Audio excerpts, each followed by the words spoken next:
चलिए देखते हैं कि यूडाइस प्रोग्रेशन फाइनलाइज करने के बाद हमें क्या क्या स्टेप लेने हैं।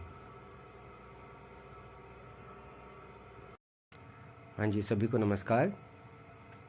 आज हम जानेंगे कि यूडाइस में जब स्टूडेंट का प्रोग्रेशन फाइनल हो जाता है तो न्यू एंट्री और इंपोर्ट मॉड्यूल स्टार्ट हो जाता है, उसका इस्तेमाल कैसे करना है। इसके लिए सबसे पहले हम लॉगिन करेंगे और स्टूडेंट मॉड्यूल पर जाके लॉगिन करेंगे। पिछली बार की तरह स्टेट सेलेक्ट करेंगे और गो कर देंगे। पेज खुल जाएगा, इसमें अपनी यूज़र आईडी पासवर्ड डाल के साइन इन कर लीजिए। क्योंकि सेशन 23-24 है तो हम 23-24 क्लिक करेंगे, इसको क्लोज़ कर दें। तो यह जानने के लिए कि हमारा प्रोग्रेशन फाइनल हुआ है कि नहीं, हम ऊपर की लाइनों पे क्लिक करेंगे, प्रोग्रेशन एक्टिविटी पे जाएंगे। हाँ, इसमें प्रोग्रेशन मॉड्यूल पे जाके जब हम व्यू समरी करेंगे तो देखिए लिखा हुआ आ जाएगा, school promotion has been finalised. और ऊपर ये भी लिखा हुआ है कि हमारे कितने बच्चे थे कंप्लीटेड, और 692 में से 692 हमारे कंप्लीट हो गए हैं, पेंडिंग 0 है। यहाँ पर ये जानना ज़रूरी है कि यहाँ पर वही बच्चे आगे आए हैं जिनको हमने अगली कक्षा में भेजा है।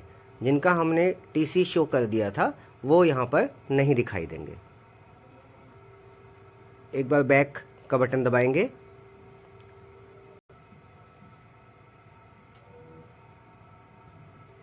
अब हमने फाइनल कर लिया कि हमारा प्रोग्रेशन मॉड्यूल फाइनल हो चुका है। तो अब हम ऊपर जाके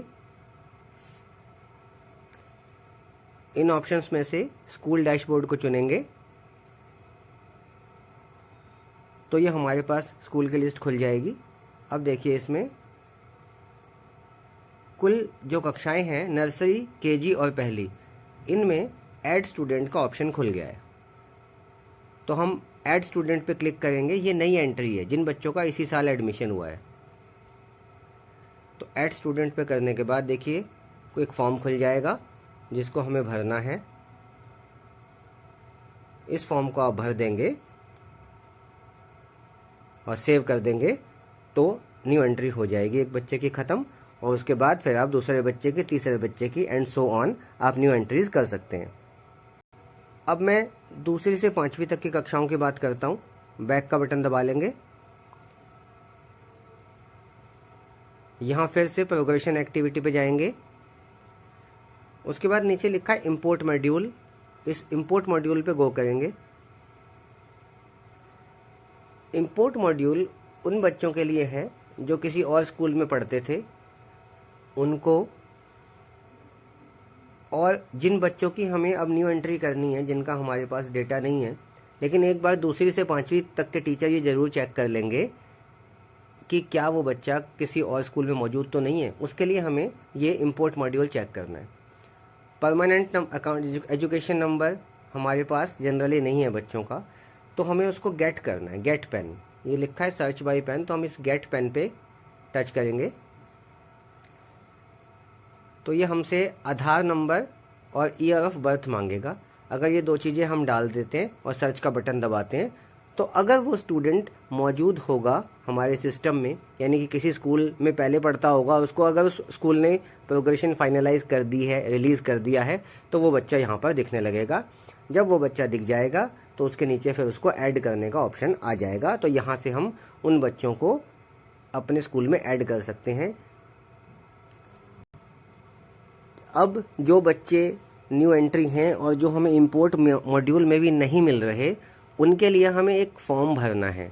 वो फिज़िकल फॉर्म है, ऑफलाइन फॉर्म है, वो आपके सीआरसी ने आपको दिया होगा या आ गया होगा या फिर आ जाएगा। तो वो भर के सीआरसी को जमा कराना है, वो बाद की बात है। तो अब समरी ये है कि जिन बच्चों का नाम कहीं नहीं है उनकी हमें न्यू एंट्री करनी है। तो नर्सरी, केजी और पहली वाले तो न्यू एंट्री कर सकते हैं। जैसा कि मैंने बताया था, स्कूल डैशबोर्ड पे जाके यहाँ पर ऐड स्टूडेंट का ऑप्शन है, तो नर्सरी, केजी और पहली वाले तो कर सकते हैं। बात आई अब 2nd से 5th की, तो उनको या तो इंपोर्ट मॉड्यूल से लेना है बच्चा अगर इंपोर्ट मॉड्यूल में उनको नहीं मिल पाता तो उन्हें एक फॉर्म भरना है और फॉर्म फिजिकल फॉर्म में भर के अपने CRC को जमा कराना है।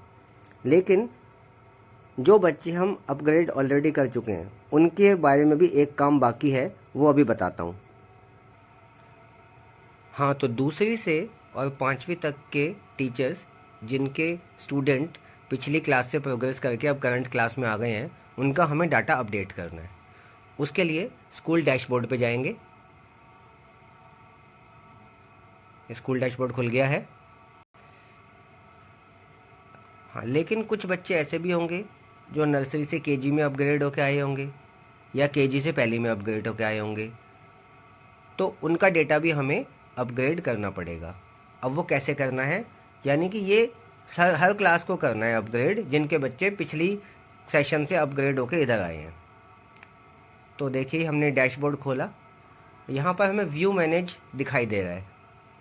तो चलिए हम कोई कक्षा खोल लेते हैं। हम व्यू मैनेज पे क्लिक करते हैं।